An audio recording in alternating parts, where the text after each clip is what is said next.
Facebook has been in the news a lot lately.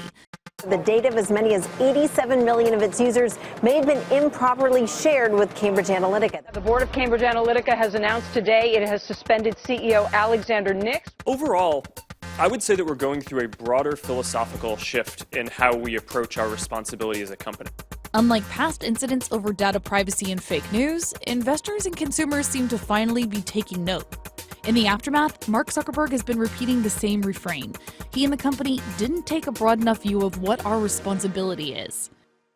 It's almost like Mark Zuckerberg's Frankenstein moment. He created a monster 14 years ago, and he's now trying to figure out how to control the beast. But none of these problems are new, so why is it only now that these things have gone so wrong for Facebook? If you look at the timing, it all seems oddly pegged to President Trump. To understand why, you need to look back at the two big events plaguing Facebook at the moment: fake news and Cambridge Analytica. Let's go back to Election Day 2016. As soon as the results came in, reports of Russian interference came up. And as far as the DOJ is concerned, Moscow did it specifically to tilt the election to Trump. Zuckerberg initially called it a pretty crazy idea to think anyone could use Facebook to influence the election. He walked it back within the year. But even though Facebook stock kept plowing through new record highs, this time Zuckerberg couldn't shake the scrutiny over fake news. To be clear, the fake news issue had popped up before, but the surprise Brexit vote and the shock Trump victory gave this social media manipulation international attention. It also seemed to intensify the media's look into Facebook's practices. But one ex-Facebooker argues Russia's Facebook ads were actually much less important to Trump's victory than the Trump campaign's own Facebook ads. Trump himself, on the campaign trail and in office, has been a pretty avid practitioner of social media. That relationship has proven to be pivotal, both for him and for the platforms themselves. 2016 wasn't Trump's first bid for public office. He at least talked about running in 1988, 2000, 2004, and 2012. But 2016 was when he got his social media strategy together. Zuckerberg himself said there was more engagement with Trump's Facebook posts than Clinton's, and when it comes to ads, engagement is what Facebook rewards. Now fast forward to 2018, and the Trump campaign's ties to a data analytics firm that mined user information on Facebook have come into question. Cambridge Analytica is perhaps the most prominent Facebook controversy right now, and it's brought data privacy to the forefront of the public dialogue.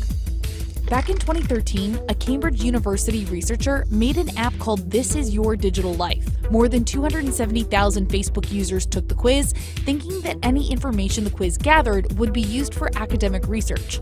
Facebook says that information was then handed over to data firm Cambridge Analytica. In 2016, Jared Kushner hired Cambridge Analytica to take over the Trump campaign's data operations. It's not clear exactly when or if the data from that app was actually used, but if it was, it could have granted them access to the data of as many as 87 million users. The roughly 300,000 people who downloaded the app didn't know their data would be used like this, and their Facebook friends who didn't download the app didn't know anything.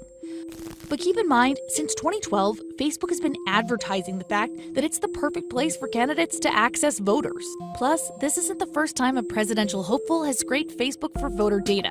Just take the Obama for America app that launched in 2012. More than 1 million people downloaded the app, and it too apparently branched out to those people's friends to mine info including their birth dates, locations, and likes. The Facebook users who actually downloaded the app knew their data was going to a political campaign, but their friends didn't. Unlike the fallout associated with Cambridge Analytica and President Trump, there was very little blowback for President Obama. This idea of microtargeting feeds right into Facebook's current ad model.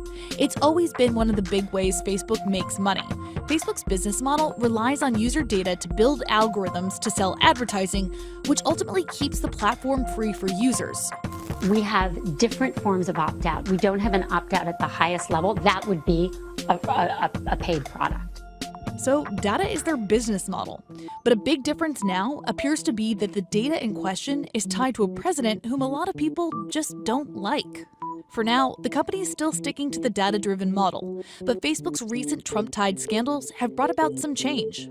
Zuckerberg announced plans to be more transparent about Facebook's data use. He said apps will have access to less user data, and it'll be easier for users to see which apps have that access. In response to Russia, Zuckerberg tightened up Facebook's political advertising policies and said Facebook is increasing its investment in security. So it does seem Zuckerberg is taking steps to address the latest controversies. But Facebook's reputation has already taken the hit. And even while this scandal was unfolding, Facebook was in talks with hospitals in the hopes of matching patient data with Facebook user data.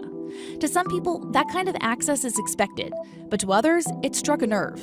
#DeleteFacebook was trending after the Cambridge Analytica scandal, although Zuckerberg told Congress it hadn't led to an exodus of users yet.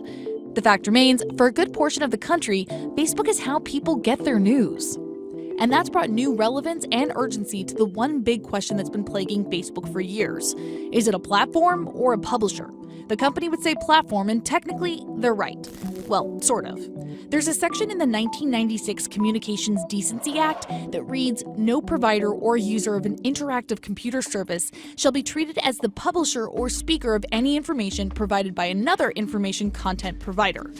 Facebook didn't even exist when the federal law was written. But that single line has given companies like Facebook, Twitter, and Google the legal grounds to say they're not responsible for the content on their platforms. But Facebook's newsfeed is arranged based on algorithms, which means not everybody sees the same posts, videos, and news stories. And as more people turn to Facebook as their primary news source, the company is being looked at as a sort of editor of information online. The Trump vortex may have pulled Facebook into its orbit, but its stock price since the date of the inauguration is still up around 30%. It may be taking a hit from the media now, but analysts expect future earnings to be robust.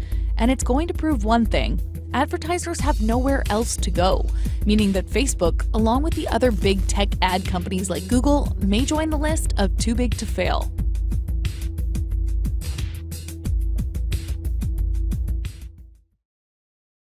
Hey there, thanks for checking out CNBC on YouTube. Be sure to subscribe to stay up to date on all of the day's biggest stories. You can also click on any of the videos around me to watch the latest from CNBC.